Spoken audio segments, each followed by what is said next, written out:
We discuss what are the attitudes that we like and we dislike the most. We like or cheer up my mga disappointment but still continue in the life. Persistent in spite of rejection, na proud kahit na na-reject na sa buhay, continue pa rin sa pag-grow. Sumunod agad kay Jesus nang walang pag-alinlangan. Jesus is our healer when we have problems. And we name our group or team as persistent because in spite of difficulty, still eager to learn, live, and love the Word of God. At the end of our sharing, we see or we saw that Jesus is merciful to a person who believes and trusts Him, who is persistent to praying to Him. We remember the passage from Matthew 21:22. If you believe, you will receive whatever you ask for in prayer. We all chose Bartimaeus as our favorite character. We have experienced that we can heal others by setting good examples and becoming friends. Bartimaeus knew well what he wanted and articulated it.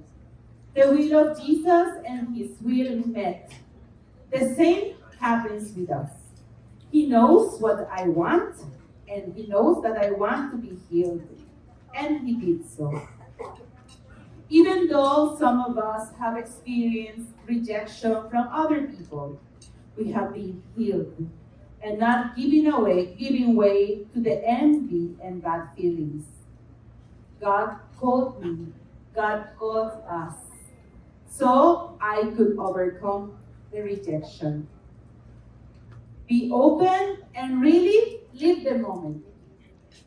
Even though we see ourselves rejected, dirty, unworthy, the Lord still loves us and heals us so we can help others heal their own hearts.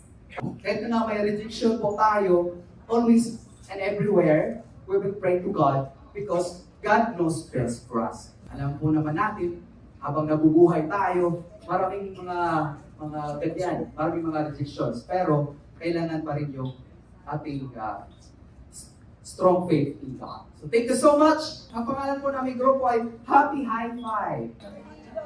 Happy tayo, masakit ang ulo ko, masakit ang dibdib ko, reject, reject, reject.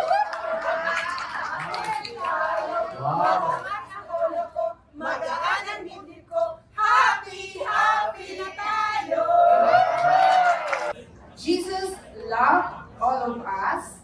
He treated us equally, and He accepts us despite of all our sins. And He called all of us, and we are all chosen. Ang summary po ng aming sharing kanina, we must be faithful just like Bartimaeus. Kahit isang bulag, he used his voice to be noticed. Kaya nilihad lang ang kapansanan para tayo ay pansinin ng Diyos. We still have our voices to be heard. Naging persistent si Bartimaeus sa kabila ng mga taong pumipigil sa kanya. Mahalaga din na may mga taong makikinig lalo na sa mga taong alam nating mahina.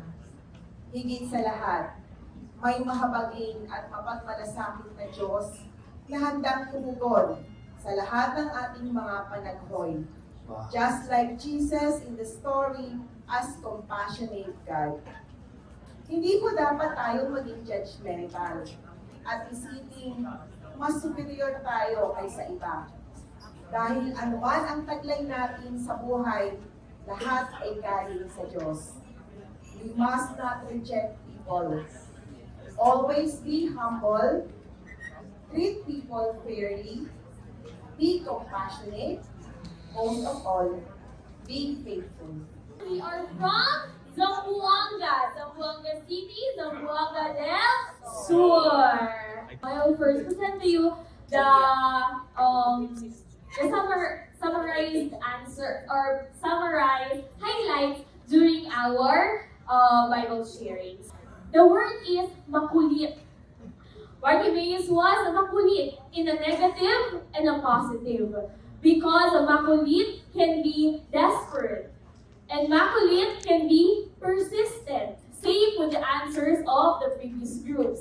So, but despite him being makulit, he was hopeful na makakita. And this persistence and desperation led him to Jesus. So, Jesus being, according to the words, walang pinipili. Hindi siya bias. That is why he also called him towards Jesus. So, with that, we conclude that being hopeful plus being desperate, positive plus negative, is equals to answered prayers and not being rejected. So that is something positive. It means that being hopeful is more powerful than being desperate. That is why he was not rejected and his prayers were answered. So that is for our highlights of our Bible sharing.